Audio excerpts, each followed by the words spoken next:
Hello everyone and welcome to another episode of Unscripted and Unchained RPG Review. I am DM Bloodworth, and as you can see by the graphics, today's video I am going to be taking a first look at Chalt X cards. These are created by Venger Satanis, primarily for use with Advanced Crimson Dragon Slayer, which is his RPG. It's a rules light RPG that that is very gonzo, as all of his materials are, and it's a kind of a mixture of sci-fi and fantasy and post-apocalypse and eldritch and horror and kind of everything kind of mixed in, and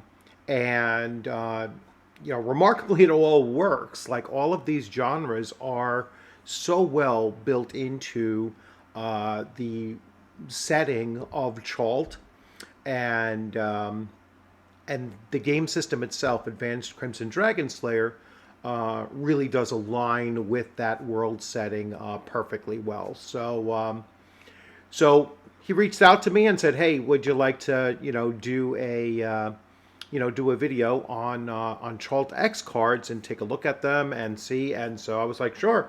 And he sent them to me, and I will be showing this on how you'll find them on Drive-Thru RPG as well. And let's jump right into it and take a look at Chalt X cards.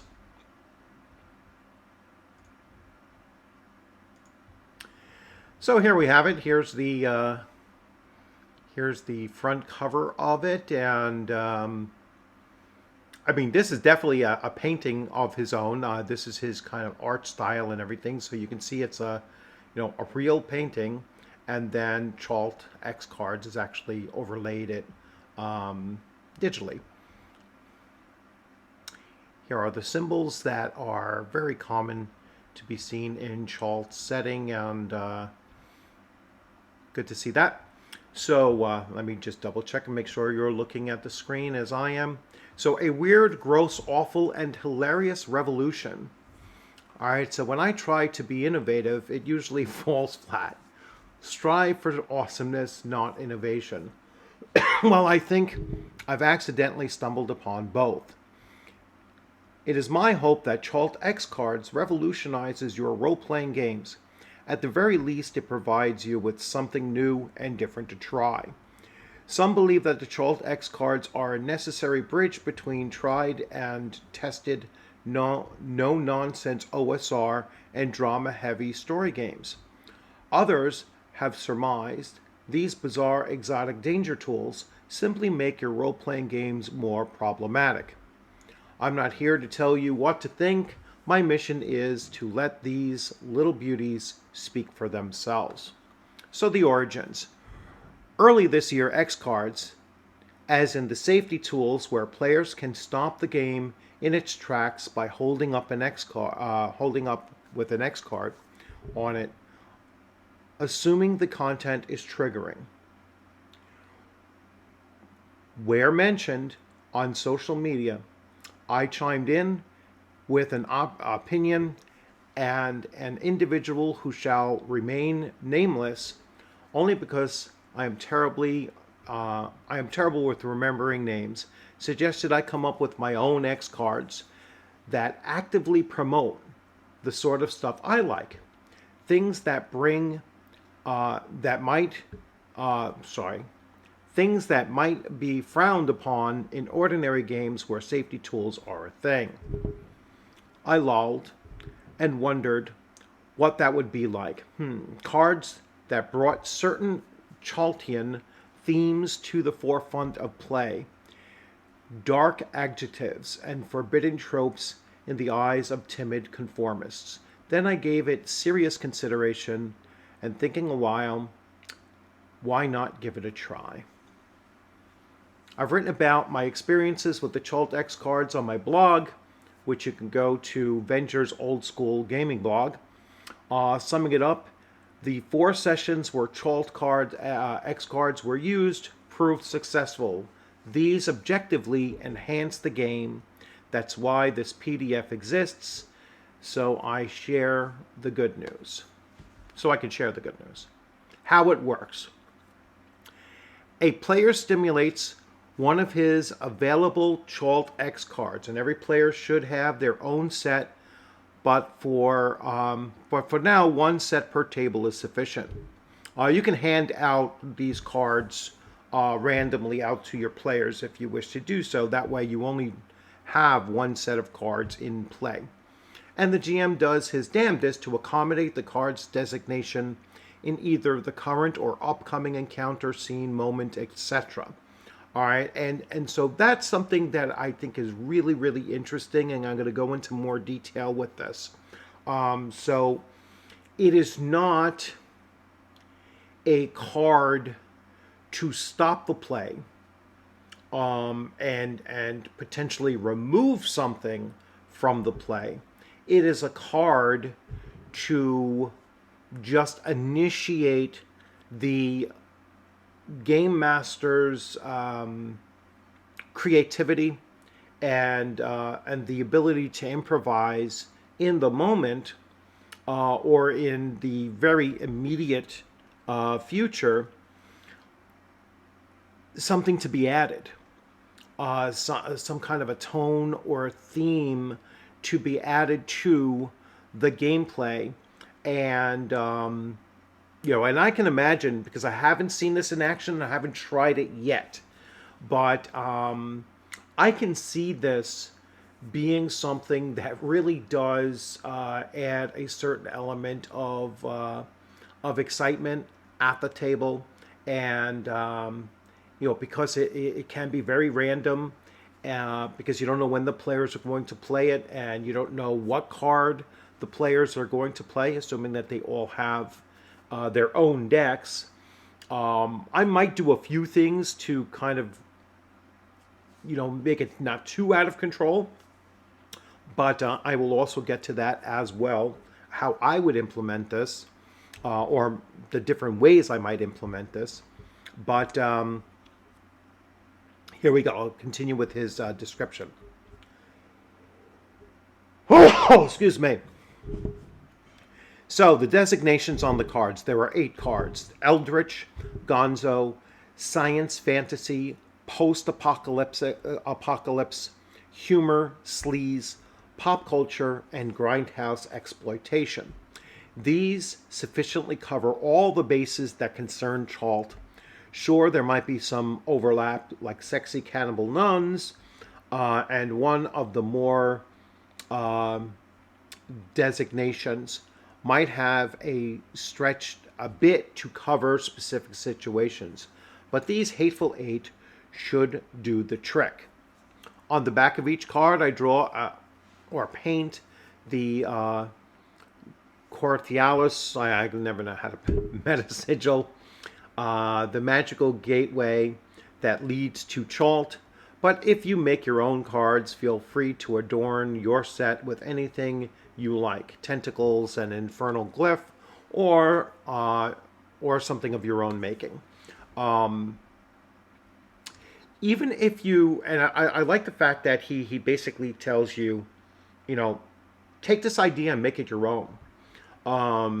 You don't actually have to stick to just these designations. You can create your own and just have things that you would like to see in your game, and so it's going to be very world setting specific as well, and even game system specific. So these work very well with Chalt and with Crimson Dragon Slayer, but you might come up with your own, and those will work better in your system that you're running and in your game setting that you're running. So the idea itself is really an intriguing idea. So the benefits of using these kind of cards or similar cards: stronger player interactivity, both for the game and the narrative, which leads to increased immersion being key to the whole thing. Reinforcing the path of Chalt. So Eldritch, Gonzo, Science Fantasy, so these are all of the themes that you find in Chalt. And so, like I said, these are very specific to Chalt and perfectly aligned with Crimson Dragon Slayer. and then demands that GMs as well as players stay on their toes. This is what I really like. Ready for improv at the drop of a hat. For the role playing experience to remain organic, it must be freed from the strictures of predetermined outcomes. This is the part where I would come up with several different ways of using these cards. And he does get into this when he talks about who decides. You could do this as part of a session zero exercise where every player has the full deck of cards, and then they will each submit 2 cards. And then the game master will take the 10 cards that he now holds, assuming there's 5 players, and he or she will go through these cards and see, well, I got 6 cards that are all saying Eldritch. All right, and then I have 3 cards that say post-apocalypse, and 1 card, let me make sure I do my math right, 1 card says sleaze. All right, so now I know that our next game session, all right, is going to focus primarily on Eldritch, and then with a little post-apocalypse and some sleaze, worked into it as well. And that will be my building blocks for creating the tone of the session and some of the content of the session. If you're using these during your actual gameplay, then I would still probably limit the players to only being able to play 2 cards, during the course of play. Because if you have 5 players, again, having to improvise completely 10 times during a game session might be a bit much. You might even limit them to just 1 card that they choose that they want to play at a time and go based on that. But it is really, really cool in my mind to actually do this because, and to use these because of that forced improv of it, improv that the game master, it is going to really keep the players and the game master on their toes. The other thing I really like about these is that these are introducing ideas, not taking ideas away. And so that I think is a really positive thing to put out there. And I'm going to switch views now. That's a really positive thing I think to put out there is to empower the players to realize that that they have input, not just in what's going to happen in the future, but what's happening in the moment. And it's not just from their actions and their, how they're utilizing their characters in those situations, but in a meta way, because this is really a meta way of doing it. They're going to flash that card out, and now the GM is going to see, all right, I see that, someone has pulled the Eldritch card. And so I'm going to try to add some kind of an Eldritch element to my description of the next room. I'm going to, try to include that in the encounter in some way. And then when it happens, the player is going to realize, wow, what I just put in there is something that the game master is responding to almost immediately. And I can see my input at play. And that's going to be much more immersive for that player. But then the other players at the table are going to see that and realize that, hey, when I play my card, it's going to have that same effect. And it'll be my turn to influence kind of where the story is is coming from, where it's going to evolve, or how it's going to evolve. And so that I think is very, very powerful when you give the impression and it's actually followed through on with your players that that their input does in fact have meaning, and it will drive the direction of where the scenes are going. And overall, when you combine all of that together, by the end of the session, because I consider every session is an evolving story that is taking in everyone's input, and it's creating. We're not telling a story, we're creating a story, and you then retell the story of what you experienced during that session. And so that's why I think it's so important for us to reinforce improvising, at the table, and making everyone at the table understand that we're not storytellers, we're story creators. And I think that's really, really important to impress upon us, and impress upon the hobby as well, is that this isn't storytelling. This is creating a story. It's a cooperative story, and then it's a story retelling when we go back and we start telling others about our previous game session. This is why I do the series on my channel of your table, your dice, and your fun, is because I want to hear other people's stories about their previous game session and how that went. I value that much more personally than I do watching someone's live play and seeing a story either being told, which I think is not very much fun to watch at all.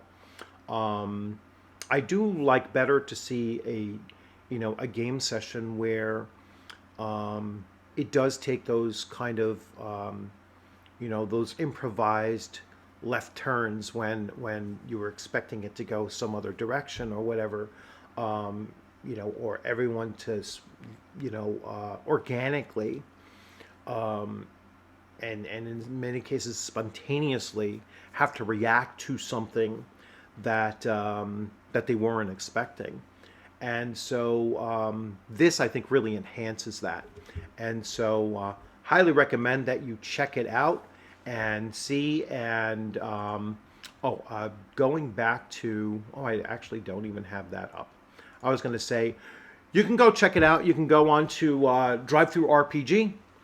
You can link through my channel to go through DriveThruRPG. These are available, as they stand right now. So you have your Chalt cards, and actually, the one thing I didn't do is actually show the cards. So I will do that. Remember, VengerCon 3, Revenge of the OSR, is coming in, I'm going to forget the dates too, usually in July. So that's coming up in July. So here is just the one word thing: Eldritch, Gonzo, science fantasy, post-apocalypse. These are the backs of the cards. So, and you can change these, obviously. You can also change the other ones as well. You can insert humor or sleaze, pop culture or grindhouse exploitation. And then here are the backs. So there's just these 8 prompts to be added in. And again, you can use this format to create your own, and that better fit your game style, or better fit your game system, or your game world. And I think it's really cool. I think it's really cool to do that. These are the 3 books of Chalt that have been out there in hardcover, and they are absolutely gorgeous. So definitely check those out. And here is the address for Venger Satanis' blogspot. Very, very simple to find that as well. So cool stuff. Almost forgot to do that. Almost forgot to actually show you the cards. I just did the description of them. So go through go through my affiliate link, go to DriveThruRPG, check out the X cards, the Chalt X cards. Check out Advanced Crimson Dragon Slayer. As a system, it is it is really, really easy to use. It is a lot of fun, and it's very unique. So there's great stuff there as well. Plus all of Venger Satanis' other stuff that is on DriveThruRPG, which is again like really unique stuff. He has a unique style to what he does and how he approaches gaming, and just great stuff out there. So thanks for joining. I hope you liked this video, and it's almost Friday, so just about the weekend time, so get ready for that. One channel announcement. I'm going to wrap up each of my videos with this. So this one is going to post today, but I have to send my computer in for repairs tomorrow.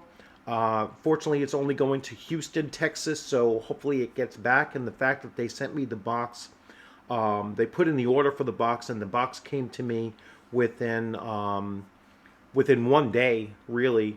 So it's going FedEx, so hopefully that means it's going to go much faster.